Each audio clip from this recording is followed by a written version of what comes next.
Hi, I'm Cash, and welcome to Cash Talks Football, where we break down football across the Premier League. Don't forget to subscribe to the channel because it makes you smarter when you do. Now, you might want to become a better coach or a better football player. This is the channel for you, where we break down goals and give you insight that nobody else will do because they're mostly stupid.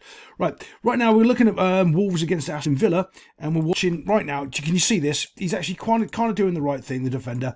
I wouldn't be happy with it because I'd want this guy to be putting pressure on him and having him drop down deeper. Not happening though, because yeah, they're bad at the football. And here he is, he's slowing the ball down, he's looking for an options. Then we see this move come along here, and you see people that just don't know how to do this, right? Because they're just not trained properly. They think doing this move is doing the actions of it. I'm slowing it down and let you know so you can see it coming before it happens. Here we go. Push, goes in for a step over. Push, goes away. You can call it a step over, a scissors, whatever you want to do it. He's stepping over the ball. I call it a step over. There's a problem. I'm going to give you what I teach on coaching courses right here, because you are crap at the move and you don't know what you're doing. His hips and his shoulders are still facing this way. So subconsciously, his brain works on his hips and his shoulders. Has nothing to do with his leg action at all, right? So when him doing that, he does not move. The only way you get him to move is if you move the hips and you move the shoulders, and you do that by stepping over the ball, taking a step in this direction and then going back in towards that direction.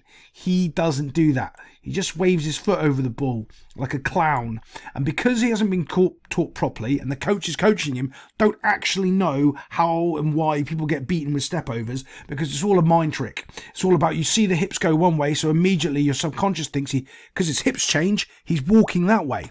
Well, his hips don't change. He's not walking that way. We know exactly which way he's going because dumph, there we go, and off he goes. You don't get the change, you don't get the push away because he doesn't change the direction of his hips or his shoulders, and that's why the step over is bad. But sometimes even a bad step over can be effective against a bad defender. So off we go against the bad defender, see what happens. Now it's a bit of a foot race coming in. There's no real danger though. I mean, there's enough players back. Honestly, there's enough players back to deal with anything that's happening.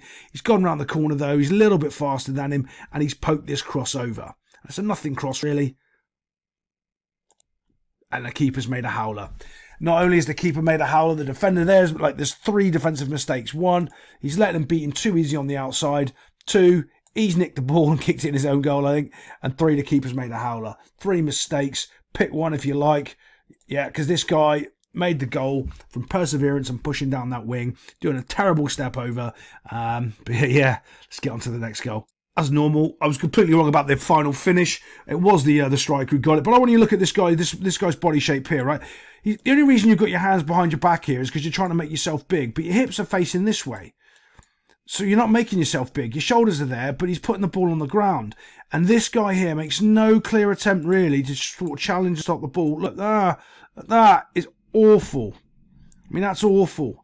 You're trying so hard, concentrating. I think how much effort it takes to put your arms behind your back. How much brain power is that? So say that's 20% brain power is gone. And he's running. That's another 20%. He's got 60% decided to touch and hit the ball. And he can't do it because his challenge is terrible. Look at that. Blur. Completely whiffs the ball. Taps it in. Nice little finish, to be fair. Right, let's get on to the next goal. Free kick in the Premier League. Just had one of these the other day with Newcastle. And I'm going to tell you exactly the same thing there. This line is too high. They're giving everybody this space. That gives them options to play dangerous and do dangerous things. Take the space away. You can't. Space is your enemy. You know, you've got two things, the ball and space. You've got to take one of them away. You can't take the ball away because it's a free kick. Take the space away. Right, as they drop this ball in, though, Bosch. Well, look, because of all this extra space, they can play a little cutesy ball here, which now it becomes a bit of a mess. It's a game of, now how are we defending? Because we weren't really expecting them to do that. We were waiting for them to lump the ball in. And the minute they tried to play football, we couldn't defend it because we're not really trained to play football. We're trained to defend people lumping balls in, and that's what, they get caught here. Becomes a game of sort of like knocking it around here, but then all of a sudden drifts it up to the back post. And this is the point. When you're playing that stupid thing here, everyone's brain is switched off because no one's thinking. These two players here aren't thinking when this ball was drifted over. You can see it. They're ball watching. They're paying no attention to where their man is. Look, he's unmarked. He's gone behind them. These two clowns are sitting there. I don't know what they're doing, but they're not playing football. Oh, look at that. Whoa, whoa. That got out of hand, boys and girls. So there we go. Drifts out across, bump, and he just taps it in. I don't know how that became a goal, but it was. I even think maybe the keeper could. Well, maybe could the keeper have come for that? Let's have a little look. Nah, probably not. Probably not. Probably not. Nah, it's too far away for the keeper. But yeah, over and over, an easy goal scored just because of two people at the back post. This guy still hasn't moved. He's still there, still having a picnic. But yeah, that is just terrible defending. Don't forget to subscribe. I'll see you next time on Cash Talks Football.